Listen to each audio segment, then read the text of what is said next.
அதுல ஒரு ஹதீஸ் புகாரி ஷரீஃப்ல வருது, வஜாஅக்குமன் நதீர், உங்களிடம் எச்சரிக்கை வந்து விட்டது.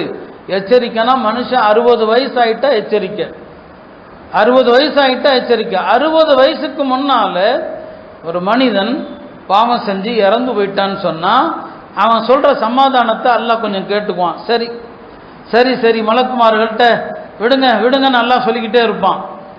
60 வயசு ஆயிடுச்சுன்னு சொன்னா 60 வயசுக்கு பிறகு ஒரு மனிதன் பாவங்கள் செஞ்சிருக்கிறான், தௌபா செய்யல, பரிகாரம் உலகத்துல தேடல, இறந்து போயிட்டான்.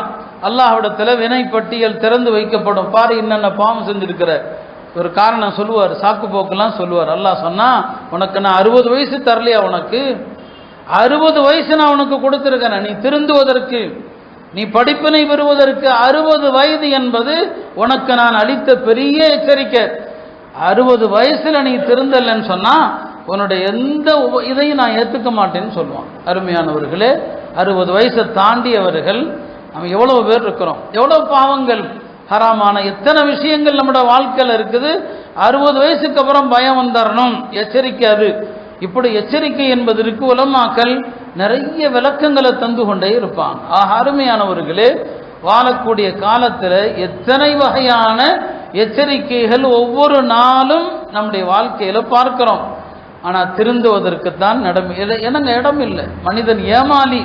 ஹதீஸ்ல வருதா இல்லையா? இப்ப நான் ஆரோக்கியமா இருக்கிறேன், ஏமாறுறான். ஆரோக்கியமா இருக்கிறேன், அமல் அப்புறம் செய்யலாம்.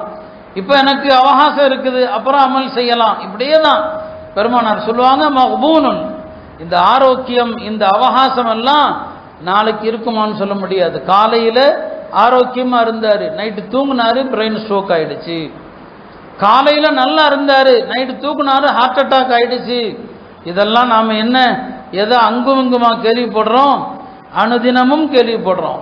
பக்கத்து வீட்டில் கேள்விப்படுறோம், உறவினர்கள் வீட்டில் கேள்விப்படுறோம். உலகம் எல்லாம் இந்த செய்திகள் கேள்விப்பட்டு கொண்டே தான் இருக்கிறோம். ஆரோக்கியமா இருக்கிறதாக அவர் நினைச்சாரு, ஆனா பார்த்தா திடீர்னு ஸ்ட்ரோக் ஆயிடுச்சு. ஆரோக்கியமாக இருப்பதாக நினைச்சாரு, திடீர்னு பார்த்தா அவருக்கு என்னங்க ஹார்ட் அட்டாக் ஆயிடுச்சு. இன்னைக்கு அவகாசம், நாளைக்கு அமல் செஞ்சுக்கலாம். மனுஷன் அப்படித்தானே ஏமாலியா இருக்கிறான். ரமதான் வருது, அமல் செய்யலாம் இல்லையா? நாளைக்கு இருப்போங்கிற எந்த நிச்சயமும் மனிதனுக்கு இல்லை. காலையை அடைந்தால் மாலை வரை இருப்போமா என்று எண்ணி விடாதே. நபி ஸல்லல்லாஹு அலைஹி வஸல்லம் அவர்கள் ஒவ்வொரு தொழுகையின் போதும் இது கடைசி தொழுகை என்ற எண்ணத்தில் தொழுமாறு சொன்னாங்க. சல்லி ஸலாத முவத்தியா, உலகத்திலிருந்து விடைபெறுபவன் எப்படி தொழுவானோ உங்களுடைய ஒவ்வொரு தொழுகையிலும் அப்படி தொழுங்கன்னு சொன்னாங்க. ஆக நம்மை நாமே ஏமாத்துகிறோம். அவகாசம், ஆயுள் எல்லாமே இருக்கிறது என்று ஏமாத்துறோம். எவ்வளவு ஆயுள் குறைவானவர்கள் கண் முன்னால் இறக்கிறத பார்க்கிறோம். திடீர் இறப்பு, காரணம் இல்லாத இறப்பு, விபத்துகளுடைய இறப்பு, எதிர்பாராமல் எதிலேயோ சிக்கி இறப்பு. மரணத்திற்கான காரணங்கள் ஒன்றா இரண்டா?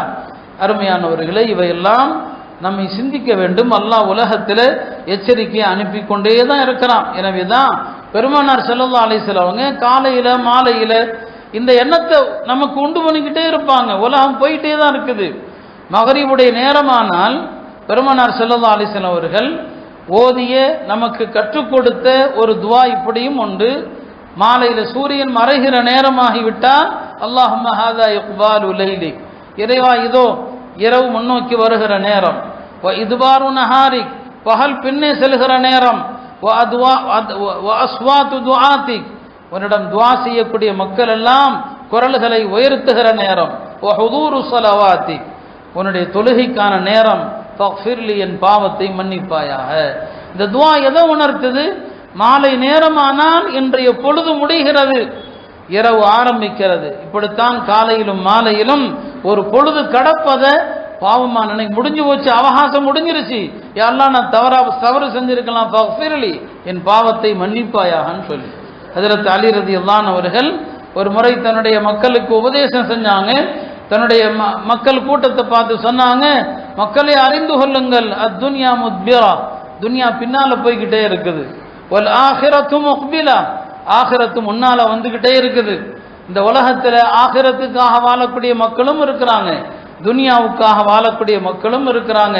நீங்க ஆகிரத்துக்காக வாழக்கூடிய மக்களாக ஆகிவிடுங்கள் என்று சொன்னாங்க. இப்ப இதுதான் சஹாபாக்கள் நமக்கு வாழ்ந்து காட்டிய வாழ்க்கை. இதுதான் இந்த உலகத்துல நமக்கு, அதுதான் இது பெருமா